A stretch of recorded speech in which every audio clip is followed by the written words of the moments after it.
Genesis 1 verse 16. God made two great lights, the larger one to govern the day and the smaller one to govern the night. You don't need to check your connection. The video is playing. And we've actually had a recent power outage, but that's not what's going on here right now. I used to have a t-shirt that said, "The little light goes a long way in a very dark place." Light can be measured, it can be studied, etc. But darkness can only be determined by the absence of light. More light equals less darkness. Also, most of us, what we actually see is simply light reflecting back off of things, allowing us to see shape, color, dimensions, etc.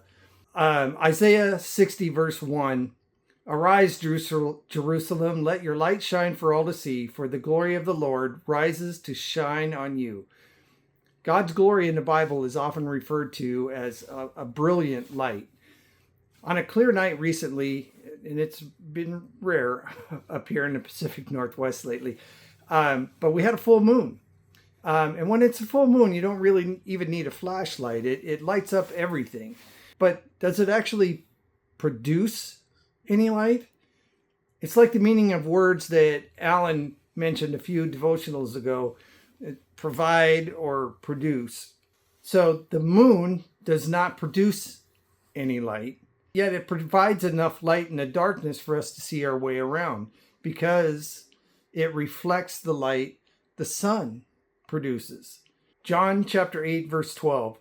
Jesus spoke to them again, "I am the light of the world. Anyone who follows me will never walk in darkness, but will have the light of life." Jesus is the light of the world.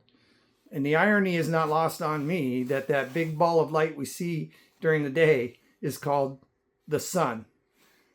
Genesis chapter 1, verses 26 and 27, it says, "Then God said, 'Let us make man in our image, according to our likeness.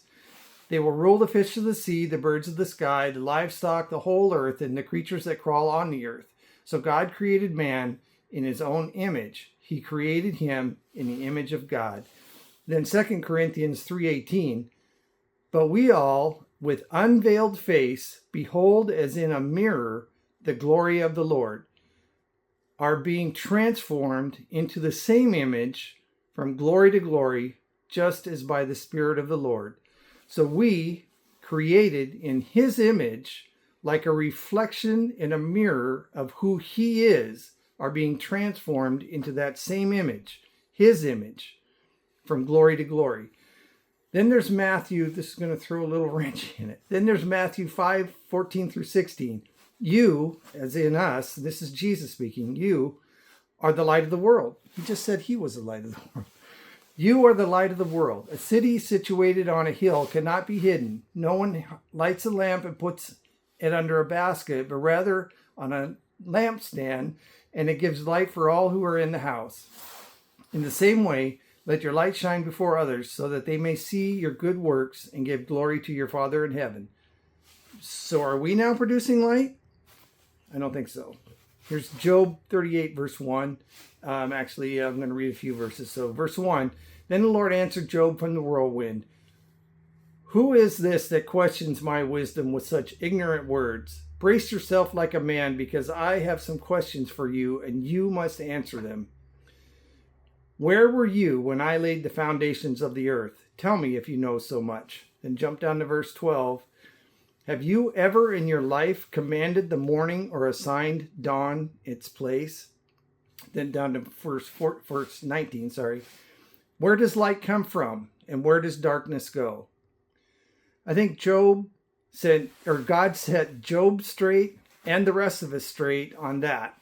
No, we don't produce or create light, but much like the moon, we reflect and provide the light to the world in a dark place. I know I read a lot of verses, and hopefully you're able to follow along with my train of thought, but just remember this: a little light goes a long way in a very dark place. God bless, and we'll see you next time. Thanks.